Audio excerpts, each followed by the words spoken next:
Όλα όσα μας έταξαν 2 χρόνια τώρα αποδεικνύονται ένα μεγάλο ψέμα. Βρίσκομαι εδώ για να υπογράψουμε μία συμφωνία αλήθειας. Ό,τι είπαν στον ελληνικό λαό προεκλογικά τα κόμματα της συγκυβέρνησης ήτανε ψέματα. Ξέρει ο ελληνικός λαός και γι' αυτό μας εμπιστεύεται ότι εμείς του λέμε για την αλήθεια.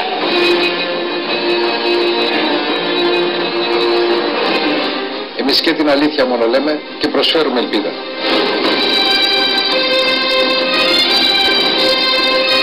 Από την πρώτη στιγμή είπαμε όλη την αλήθεια στον ελληνικό λαό. Ότι με βάση το δίκαιό μας, καλό ή κακό, δίνουμε τη δυνατότητα σε σύναψη γάμου στα 10 χρόνια. Με δικαστική απόφαση. Και όταν μας λέτε ότι εμείς δεσμεύουμε τη χώρα για 100 χρόνια και ότι δεσμεύουμε την επόμενη κυβέρνηση, έχετε δίκιο. Αμφισβητώ ότι υπάρχει διαπραγμάτευση. Στην πραγματικότητα είμαστε για πολλωστή φορά θεατές του ίδιου έργου. Στην αρχή η ελληνική κυβέρνηση διακηρύττει ότι έχει κόκκινες γραμμές, κάνει το λιοντάρι. Στην πορεία διαπιστώνουμε ότι η Τρόικα είναι σκληρή και ανάλγητη.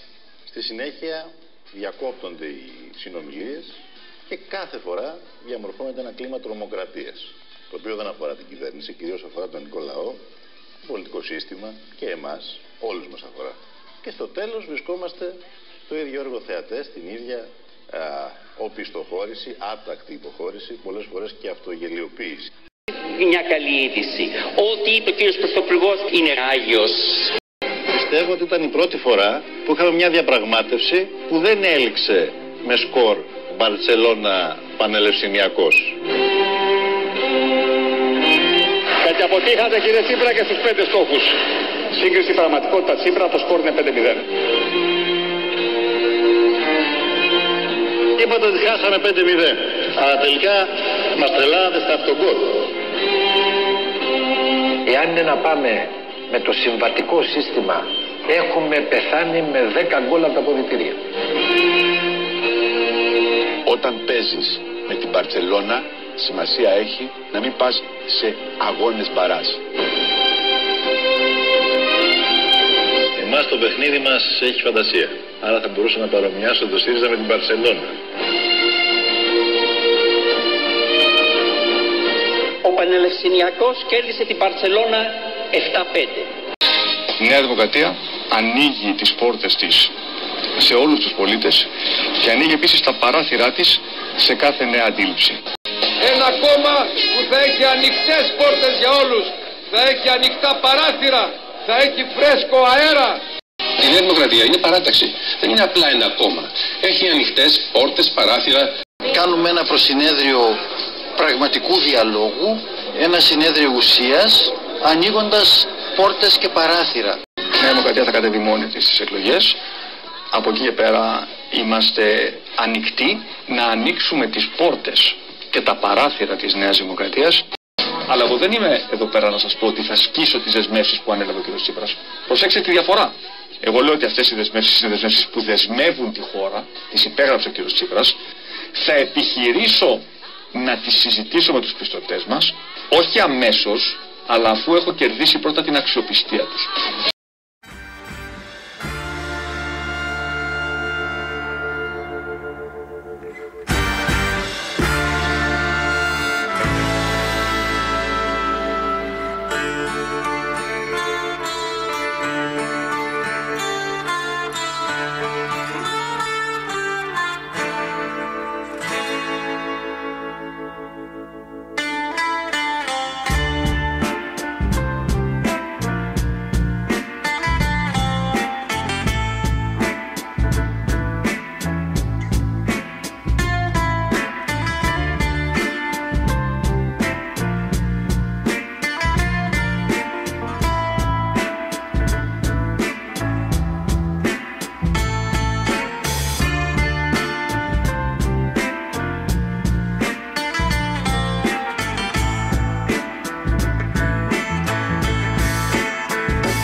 κινδυνεύει η Εθνική Τράπεζα της Ελλάδος.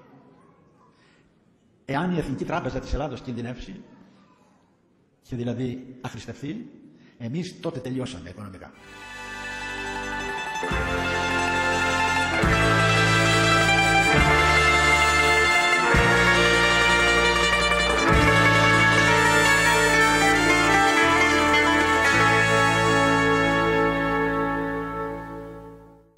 Αφήνουμε τώρα ότι εμείς ελευθερώσουμε την Ελλάδα μας και δεν είμαστε εμείς. Ποιος θα το λογαριάζει αυτό?